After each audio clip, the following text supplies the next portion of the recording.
부천시의 의료관광 산업이 활기를 띠면서 지역 경제 활성화의 새로운 모델이 되고 있습니다.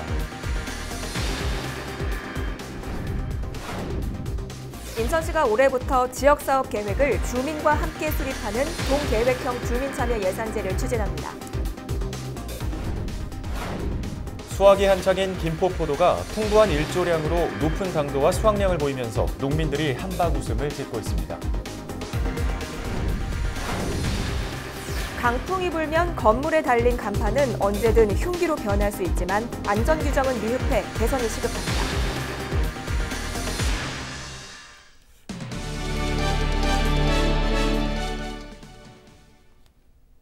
시청자 여러분, 안녕하십니까? 헬로티비 뉴스 시작합니다. 오늘의 첫 소식입니다. 태풍 링링의 북상을 앞두고 진영 행정안전부 장관이 김포시와 부천시를 방문해 태풍 대비 상태를 점검했습니다.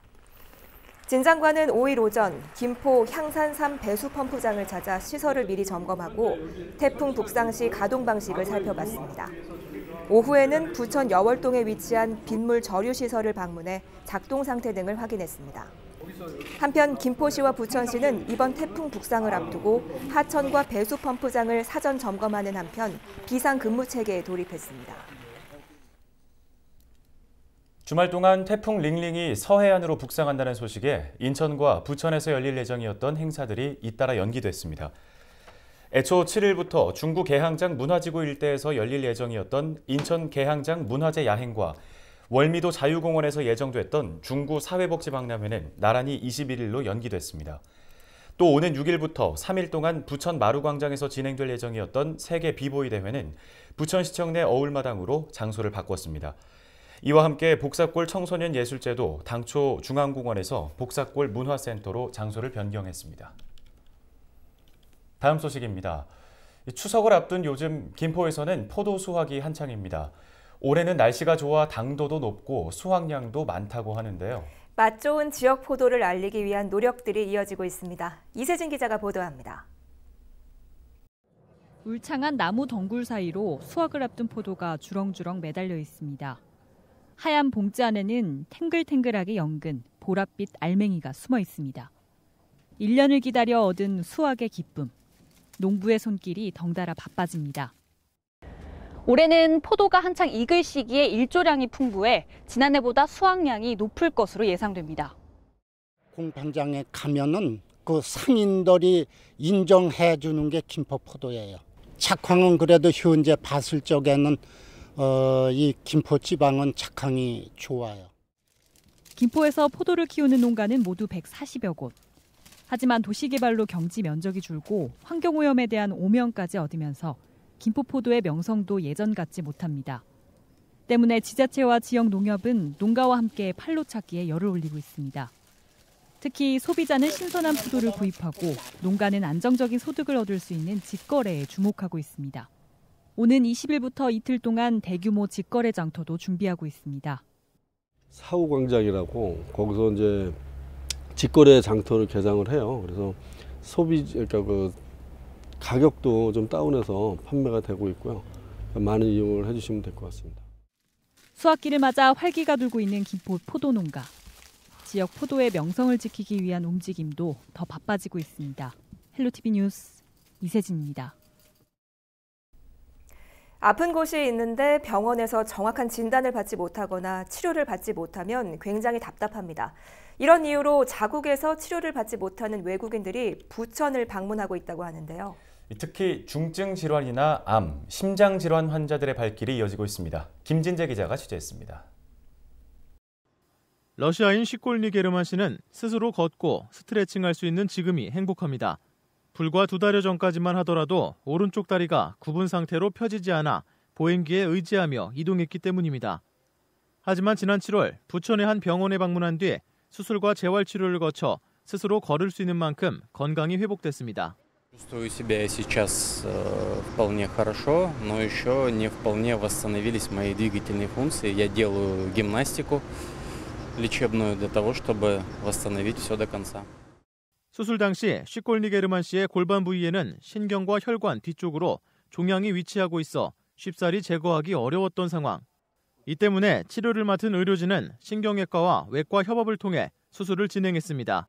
피려고 하면 강한 통증이 발생하는 그런 상태였어요. 외과 교수님 2분하고 이제 저희 신경외과 척추하고 이렇게 해서 수술을 시도했었고, 그쪽에는 다행히 이제 종양을 이제 근육 속에서 발견해서 이렇게 적출하게 된 거죠.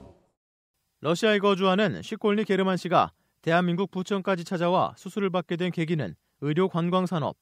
부천시는 지난 2016년부터 부천시 보건소, 지역 병원 등과 협력해 외국인 환자를 유치하기 위한 의료 관광 산업을 추진하고 있습니다.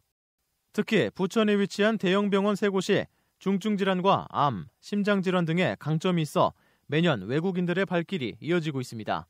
그 결과 최근 3년 동안 외국인 환자 12,000여 명이 부천을 방문했고 이들이 사용한 진료액만 427억 원에 달합니다. 부천시는 앞으로도 해외에서 의료관광 설명회를 개최하는 등 의료관광 산업 활성화를 위해 다양한 사업들을 추진할 계획입니다. 러시아나 이제 중앙아시아를 대상으로 의료관광 설명회를 해마다 개최하고 있습니다. 올해는 처음으로 부천 국제의료 컨퍼런스를 12월 중에 개최하게 되는데요. 이번 국제의료 컨퍼런스를 통해서 의료관광을 널리 알리고 부천시가 세계적인 의료관광지로의 도약을 준비하고 있습니다. 헬로티비 뉴스 김진재입니다. 경기도 시장군수협의회가 2심 재판을 앞둔 이재명 경기지사에 대한 탄원서를 법원에 제출했습니다. 경기도 시장군수협의회 안병용 회장은 탄원서를 통해 이재명 지사는 체납관리단 운영과 계곡 불법행위 근절 등 부조리에 맞서 공정한 경기도 만들기에 힘썼다고 밝혔습니다. 또 일자리와 복지 주거, 교통 문제 등 산적한 현안이 많다며 이 같은 문제를 해결하기 위해서는 이재명 지사가 필요하다고 재판부에 호소했습니다. 다음 소식입니다. 인천시가 올해부터 주민 참여 예산의 형태와 규모를 확대해 나가고 있는데요. 동별로 예산을 계획해 주민들이 더 적극적으로 회의했던 동계획형 사업이 결실을 맺고 있습니다. 새로운 주민 참여 예산제, 동계획형 사업이 속속 투표를 거쳐 확정되는 모습인데요. 취재 기자에게 들어보겠습니다. 이정하 기자 스튜디오에 나와 있습니다. 네, 이 기자, 최근 계양구에서 예산제 주민 투표가 열렸다고 하던데요. 네, 그렇습니다. 지난 3월부터 인천시에서는 주민참여 예산제 동계획형 사업이 실시가 되고 있었는데요. 사업 설명회를 거쳐서 6개월간의 여정이 모두 마무리가 됐습니다. 저희가 지난달 31일 다녀온 곳은 계양구 효성일동 지역의 주민투표 현장이었는데요. 일단 함께 참여한 지역민들에게 먼저 물었습니다. 함께 들어보시죠. 이렇게 공개적으로 이렇게 다 오픈하면서 또 설명을 듣고 이러니까 조금 이렇게 더 관심도 갖게 되고 또 효성 일동에 대해서 또 애정도 더 갖게 되고 또 서로 또 알게 되고. 준비하는 과정도 힘들었지만은 이제 결과가 더 중요하겠지만은 한편으로는 기쁘고 한편으로는 조금 힘들다 그럴까요? 그런 부분에서 최선을 다했다고 봅니다, 저는. 네, 이날 주민투표에 올라온 사업은 민관협력형 6개와 주민주도형 3개로 이 산책길 조성 사업과 골목길 보안 등 설치, 또 마을 문화공간 조성 등이 포함이 됐습니다. 이 중에서 최종적으로 투표 결과를 좀 보면요. 이날 전체 498명의 주민들이 참여를 했습니다. 가장 높은 지지를 받은 사업은 민관협력형에서는 안전한 봉오대로 산책길 조성 사업이 꼽혔고, 주민주도형에서는 마을 공간을 활용해서 또 주민 재능 기부를 통한 효성동 문화센터 사업이 꼽혔습니다. 이번 주민참여 예산제 동계획형의 의미 함께 들어보시죠. 하는 바람에 주민들이 많이 같이 참여를 해주셔서 우리가 모르고 있던 그런 안건도 있어요. 근데 주민들께서 새로운 사업을 많이 발굴을 해주셨어요.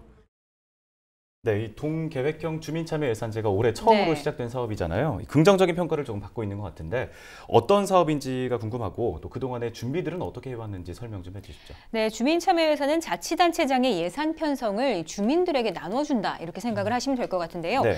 주민들이 예산 편성 과정에 직접 참여를 해서 예산 편성 방향에 의견을 제출하는 제도라고 말을 할 수 있습니다. 이 가운데 동계획형 사업이 올해부터 대대적으로 시범동을 선정해 인천시에서 시작이 됐는데 인천시가 올해 주민참여 예산이 대대적으로 확대가 됐고 주민참여 예산 동계획형이 새롭게 시작돼서 인천시 전체적으로는 20개 동이 선정이 됐어요. 시범지역으로.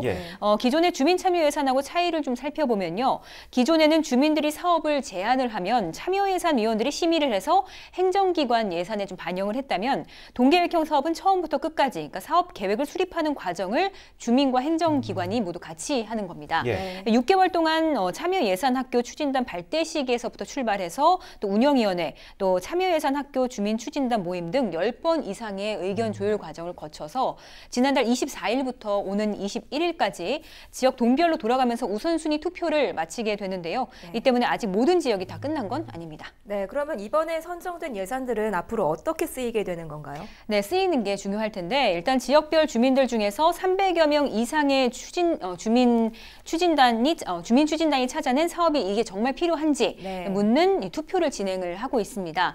지난 주말에 효성 일동에서 진행을 했던 것처럼 다른 지역도 좀 쭉쭉 진행이 되고 있는데요. 오는 21일까지 그 과정이 계속 이어지게 될 텐데 이 자리에서 지역별로 주민들이 투표에 참여를 해서 또 사업들을 최종적으로 결정을 하면 행정기관에 편성이 돼서 내년이죠. 2020년도에 집행이 될 예정입니다. 네, 잘 알겠습니다. 이 주민들이 직접 짠 예산이 어떻게 쓰일지는 앞으로 계속해서 지켜보도록 하겠습니다. 이정아 기자 수고하셨습니다.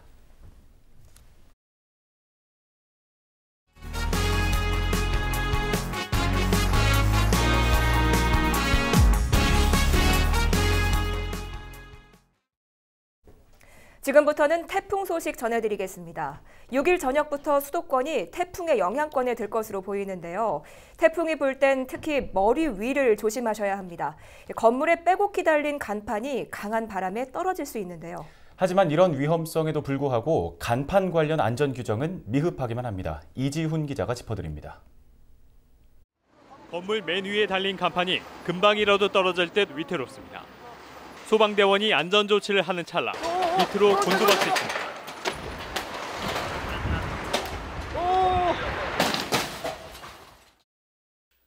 벽면에서 떨어진 간판이 인도를 덮쳤습니다. 길 가던 50대 여성이 간판에 맞아 머리와 팔 등을 다쳤습니다. 건물 벽면을 빼곡히 채우고 있는 각종 간판들, 상태를 살펴봤습니다. 간판과 기둥을 이어주는 지지대가 심하게 녹슬어 있습니다. 지지대 한쪽 고정 나사가 풀려 들떠 있는 것도 있습니다. 이런 노후 간판은 서울에만 2,000여 개. 태풍 등 강한 바람이 불었을 때 밑으로 떨어져 흉기로 돌변할 수 있습니다. 더구나 건물 주변에 전신주가 있을 경우 정전이나 화재 위험도 있습니다. 그 간판이 그 풍압 때문에 고정된 장소에서 떨어질 때 그 주변에 전선이 걸려 있다면 전선도 다 끊어지겠죠. 합선이 되거나 또는 바닥으로 떨어지게 되면 누전이 되거나 그런 위험들은 생길 수 있습니다. 허가를 받고 설치한 간판은 3년에 한 번씩 안전 점검을 받습니다. 하지만 무허가 간판의 경우 설치만 하면 끝, 아무런 점검도 받지 않습니다. 특히 강풍에 취약한 돌출형 간판은 설치할 때 볼트를 몇 개 이상 박아야 하는지 등의 기준도 없습니다. Q형이 특별히 바람, 강풍에 많이 취약할 수 있기 때문에 돌출형에 대해서는 전면형보다 훨씬 더 강화된 안전 규정을 적용할 필요가 있습니다. 일부 지자체에선 주인 없이 장기간 방치된 간판을 무료로 철거하고 있습니다. 전문가들은 간판 크기가 작고 벽면에 붙어있는 고정형일수록 사고 위험이 적다며 지자체가 간판 교체비를 지원하는 등의 대책이 필요하다고 말합니다. 헬로티비 뉴스 이지훈입니다. 태풍이 올 때 주의해야 할 점은 또 있습니다. 강풍에 유리창이 깨지지 않도록 대비하는 건데요. 유리창이 깨지는 순간 유리 파편이 날아가면서 2차 피해로 이어질 수 있어 주의해야 합니다. 어떻게 대비하면 좋을지 손성혜 기자가 자세히 알려드립니다. 강풍에 의한 유리창 파손은 창문이 창틀에서 떨어져 나와 깨지는 경우가 대부분입니다. 강풍이 불 때 그 창문과 창틀 사이에 그 떨림 때문에 이제 파손되는 게 주요 원인인 것으로 나타났거든요. 실제 실험 영상입니다. 창틀과 유리를 실리콘으로 붙인 창문. 초속 50m의 강풍에도 끄떡없습니다. 이번에는 실리콘을 없애고 강풍기를 돌립니다. 실리콘을 붙였을 때보다 약한 초속 40m. 창문과 창틀이 심하게 흔들리더니 유리창이 와장창 깨집니다. 그 때문에 강풍이 불 땐 창문과 창틀 사이를 고정하는 것이 제일 중요합니다. 창문과 창틀이 흔들리지 않게 테이프를 붙이거나 두꺼운 종이를 창틀에 끼웁니다. 이때 우유팩이나 신문지를 활용하면 좋습니다. 창문에 보호필름이나 랩을 붙이면 2차 피해를 줄일 수 있습니다. 유리창이 파손됐을 때 그 파편이 튀잖아요, 유리에.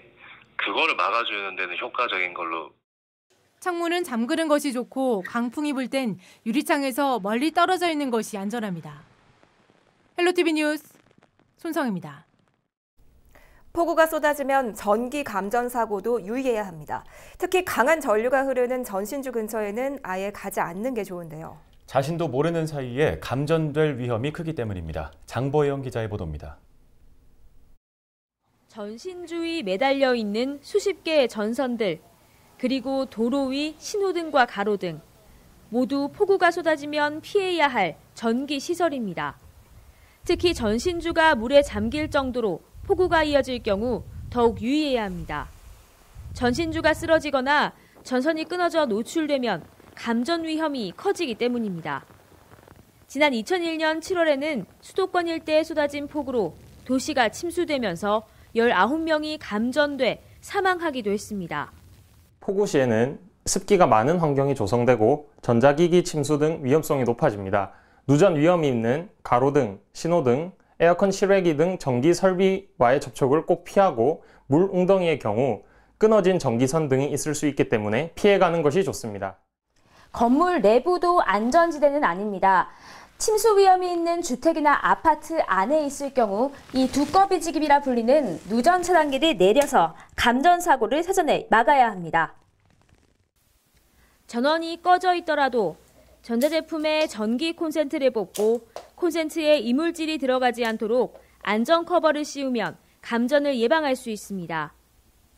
특히 전자제품을 만질 때는 젖은 손을 닦고 마른 천을 사용하거나 고무장갑을 껴야 하는데 침수가 이미 시작돼 물에 잠긴 경우에는 제품을 만지지 말고 대피해야 합니다. 안전조치를 하였더라도 감전사고가 발생한 경우 119에 신고하여 도움을 요청하시고 물이 다 빠져나간 후더라도 반드시 한전이나 전기안전공사에 연락하여 누전 여부를 확인받은 후 전기를 공급받으셔야 됩니다. 농촌에서는 시설하우스 내에 누전이나 감전 사고가 없도록 낡은 전선을 미리 교체하고 양수기 등을 사용할 때는 각별히 유의해야 합니다. 무엇보다도 누전 등 전기 관련 사고가 날 경우 소방이나 한전, 전기안전공사에 전화해 추가 피해 없도록 빠른 조치를 요청해야 합니다. 헬로티비 뉴스 장보영입니다. 태풍이나 집중호우가 내릴 경우 산간 계곡에서는 주의가 더욱 필요합니다. 갑자기 계곡물이 불어나면 고립되기 쉬운 데다 자칫 무리하게 건널 경우 물살에 휩쓸릴 수 있기 때문인데요. 예상치 못한 집중호우에 거센 계곡물을 만났을 때 어떻게 해야 할까요? 장진철 기자가 행동 요령 알려드립니다. 집중호우로 불어난 강원도의 한 산간계곡. 흙탕물로 변해버린 거센 계곡에서 아슬아슬한 구조작업이 펼쳐집니다. 갑자기 쏟아진 집중호우에 계곡 건너편에 있던 야영객이 그대로 고립된 겁니다. 지난 8월 강원도 강릉에서는 일가족 2명이 거센 계곡 물살에 휩쓸렸다가 숨진 채 발견되는 안타까운 사고도 있었습니다. 폭우로 계곡물이 불어나자 어머니와 아들이 계곡에 설치된 시설물을 철거하고 다시 계곡을 건너다 변을 당했습니다. 이처럼 국지성 호우가 빈번하게 발생하면서 산간 계곡에서는 인명사고가 끊이질 않고 있습니다.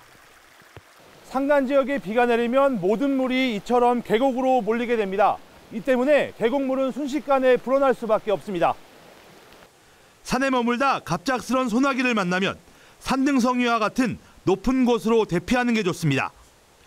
특히 텐트 안으로 물이 들어오면 물건을 챙기려 하지 말고 즉시 피해야 합니다.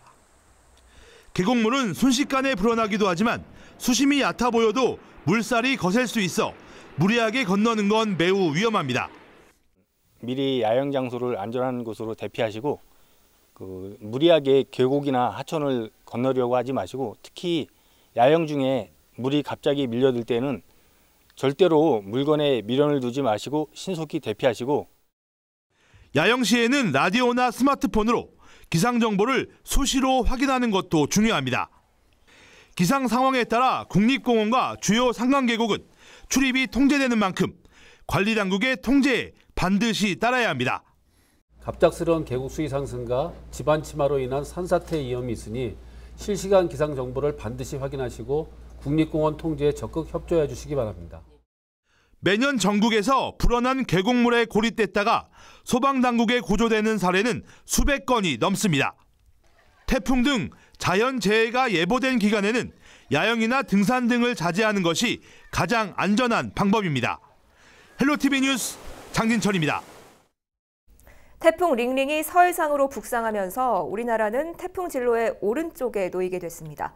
흔히 태풍 진로의 오른쪽이 피해가 크기 때문에 위험 반원이라고도 불리는데요. 태풍 우측이 피해가 큰 이유는 뭘까요? 김단비 기자가 알아봤습니다. 한반도가 위치한 북반구에서는 태풍이 시계 반대 방향으로 회전합니다. 이때 태풍이 움직이는 진로의 오른쪽을 위험 반원, 왼쪽을 가항 반원이라 부릅니다. 태풍 피해는 위험 반원이 가항 반원보다 크게 나타납니다. 오른쪽 위험 반원의 경우 태풍 자체의 바람과 같은 방향에서 불어오는 편서풍이 합쳐지면서 더 강한 바람이 만들어지기 때문입니다. 반면 왼쪽은 바람 방향이 서로 부딪혀 태풍의 세기가 상대적으로 약해집니다. 태풍을 축대칭으로 간주하자면 태풍의 오른쪽에는 태풍의 바람과 지항류가 더해져서 더욱 강력한 바람을 만들어내며 왼쪽에서는 태풍의 바람이 지항류만큼 감소해서 풍속이 비교적 덜 강하게 됩니다. 우리나라를 기준으로 태풍이 동해를 지나가게 되면 한반도는 가항 반원에 해당되지만 서해로 가면 위험 반원에 속해 태풍의 피해가 크게 나타납니다. 2015년 태풍 고니 당시 왼쪽에 위치한 우리나라는 피해가 적었던 반면 위험 반원에 든 일본은 역대 최고 풍속을 기록하는 등 피해가 속출했습니다. 지난 50년간 우리나라에 영향을 준 태풍을 분석한 결과에서도 동해보다 서해를 통과한 태풍으로 인한 피해가 2배 이상 많았습니다. 하지만 전문가들은 위험 반원과 가항 반원은 상대적이기 때문에 태풍의 위력이 크다면 가항 반원에 들었다 해도 안심해선 안 된다고 조언합니다. 헬로티비 뉴스 김담입니다. 네, 태풍은 한 해 동안 평균적으로 30번 정도 발생합니다. 태풍의 이름과 강도, 크기는 어떻게 결정될까요? 김신혜 기자가 정리했습니다. 바나스의 영향으로 태풍 골라벤과 덴빈의 피해도 중중형급 태풍 레키마가 제8호 태풍 프란시스코가 한반도를 향해 북상 중입니다. 속도부터 강도, 피해 정도가 천차만별인 태풍. 태풍의 이름은 예보를 발표할 때 혼동을 막기 위해 붙기 시작했습니다. 지난 2000년부터 현재까지 태평양 연안에 있는 14개 국가에서 제출한 단어로 정하고 있습니다. 국가마다 고유 언어로 된 이름 10개를 제출해 전체 140개의 이름을 28개씩 5조로 나눠 1조부터 순서대로 사용합니다. 순서는 국가명의 알파벳 순입니다. 보통 한 해 동안 태풍이 약 30번 발생하는 점을 감안하면 140개 이름을 모두 사용하는 데는 4, 5년 정도 걸립니다. 마지막 140번째 이름까지 모두 사용되면 다시 첫 번째 이름이 사용됩니다. 특이한 점은 퇴출되는 이름이 있다는 점입니다. 큰 피해를 끼친 태풍의 이름은 또다시 비슷한 피해가 일어나지 않기를 바라는 마음으로 다른 이름으로 바꿉니다. 대표적인 예시가 북한이 제출한 이름 매미입니다. 지난 2003년 우리나라에 막대한 피해를 입힌 매미는 이후 무지개로 이름이 바뀌었습니다. 태풍의 크기와 강도를 구분하는 기준도 정해져 있습니다. 얼마나 넓은 범위에 영향을 미치는지를 뜻하는 태풍의 크기는 태풍 중심에서 초속 15m의 바람이 부는 곳까지의 거리, 즉 강풍 반경에 따라 단계가 나뉩니다. 그 거리가 300km 미만이면 소형, 300에서 500km는 중형, 500에서 700km는 대형, 그리고 800km가 넘을 때는 초대형으로 구분됩니다. 태풍의 세기인 강도는 중, 강, 매우 강으로 나뉩니다.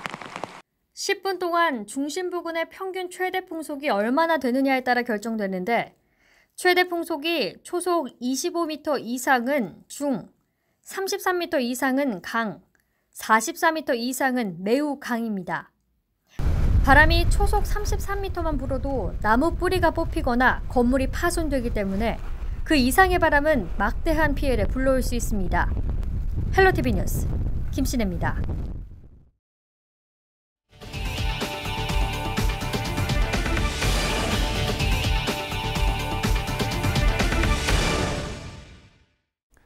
(5일) 새벽 5시 20분쯤 인천시 서구의 한 쓰레기 처리장에서 불이 나 1시간 20여 분 만에 꺼졌습니다. 이 불로 인명피해는 없었지만 조립식 컨테이너 등 가건물 3개 동과 안에 있던 폐기물 30톤가량이 모두 불에 탔습니다. 소방당국은 쓰레기 처리장 안에서 처음 불이 난 것으로 보고 정확한 화재 원인과 재산 피해를 조사하고 있습니다. 김포시가 평화경제자유구역 조성에 앞서 국내 건설사 4곳과 협력하기로 했습니다. 김포시는 5일 건설사 4곳과 업무 협약을 체결하고 평화경제자유구역으로 구상하고 있는 김포 대곳지구 조성을 위해 협력하기로 했습니다. 한편 김포시는 대곳면 거물대리 일대 500만 제곱미터에 전기차를 비롯한 4차 산업단지를 꾸리는 대곳지구를 추진하고 있는데요. 이를 위해 9월 말 정부에 경제자유구역 예비지구 지정을 신청할 계획이며 최종 대상지는 올해 연말 발표될 예정입니다. 청각장애인의 개인정보를 불법으로 노출한 경기도 공무원이 징계를 받았습니다. 경기도는 모 지자체 공무원 A씨가 지난 3월 2회에 걸쳐 청각장애인 47명의 인적사항을 B단체에 불법으로 제공했다고 밝혔습니다. A씨는 B단체가 청각장애인에게 보청기를 무상으로 지원하겠다며 청각장애인의 명단과 주민번호를 요구해 좋은 취지에서 정보를 제공한 것으로 전해졌습니다. 경기도는 공익정보 한라인을 통해 사실을 확인했으며 해당 공무원에게는 경징계인 견책 처분을 내렸습니다. 경기도 특별사법경찰단은 농업용 창고를 작업장이나 주택으로 불법 용도 변경한 업주를 무더기로 적발했습니다. 경기도 특사경은 경기 북부 지역 개발 제한 구역에 설치된 축사나 농업용 창고 53곳을 수사해 업주 17명을 입건했다고 밝혔습니다. 양주에 사는 A씨는 분재 화분을 키우는 농업용 창고를 전원용 주택으로 사용하다 적발됐으며 조명 제품 도소매업을 하는 B씨는 축사로 허가를 받은 뒤 조명기구 판매 창고로 사용하다 덜미를 잡혔습니다. 특사경은 적발된 업주에 대해 관할 시군에 행정처분을 의뢰했으며 도 전역으로 수사를 확대하기로 했습니다. 세계 정상의 비보이들이 출전하는 부천 세계 비보이 대회가 6일부터 8일까지 부천시청 어울마당에서 수준 높은 경연을 선보입니다. 세계 정상의 비보이팀 진조크루가 주관하는 이번 대회에는 24개 나라 600여 명의 비보이가 참가합니다. 6일엔 국가 제한 없이 참여하는 브레이킹과 팝핀 댄스 솔로 배틀이 있고 7일엔 비보이와 팝핀, 락킹과 힙합 등 모든 장르의 경연이 있습니다. 8일 월드 파이널 무대에서는 한국과 동남아, 유럽 우승팀을 비롯한 8개 팀의 토너먼트 경연을 볼 수 있습니다. 내년도 김포시 생활임금 시급이 만원으로 올랐습니다. 김포시는 4일 김포시 노사민정협의회에서 내년도 김포시 생활임금 시급을 기존 9,360원에서 640원 상승한 만원으로 결정했습니다. 김포시 생활임금 시급은 내년도 최저임금 시급인 8,590원에 비해 1,410원 올랐으며 월급으로 환산하면 209만 원입니다. 생활임금은 각 지자체별로 정할 수 있으며 김포시 생활임금 적용 대상자는 189명입니다.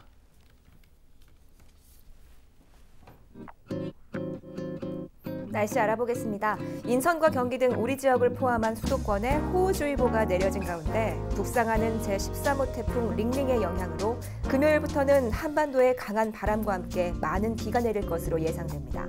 천둥, 번개를 동반한 시간당 30에서 40mm의 폭우가 쏟아질 것으로 보이니까요. 배수로 등을 미리 점검해 두시는 게 좋겠습니다. 주간 날씨 볼까요? 강한 중형급으로 세력이 강해진 태풍 링링은 서해안을 따라 북상한 뒤 경기 북부를 지나쳐 북한 쪽으로 빠져나갈 것으로 보입니다. 때문에 우리 지역은 7일부터 태풍의 강한 영향을 받겠는데요. 초속 35m 이상의 강한 바람과 최고 300mm 이상의 폭우를 동반하겠습니다. 서 있기가 힘들고 간판 등 오글 시설물이 날아갈 수 있을 정도의 강한 바람이 불 것으로 보이니까요. 외출을 자제하시고 시설물을 미리 점검하시는 게 좋겠습니다. 전국 날씨 보시죠. 중부지방까지 올라와 있는 정체전선의 영향으로 남부지방에서는 오락가락 비가 내릴 전망입니다. 다만 태풍의 이동 속도에 따라 기상 상황이 변할 수 있으니까요. 수시로 기상정보 확인해 주시는 게 좋겠습니다. 바다 날씨 볼까요? 서해상 하늘에도 강한 바람과 함께 하루 종일 비 소식이 있습니다. 오늘 준비한 소식은 여기까지입니다. 헬로티비 뉴스는 언제나 지역 주민 여러분 곁에 있겠습니다. 시청해 주신 여러분 고맙습니다.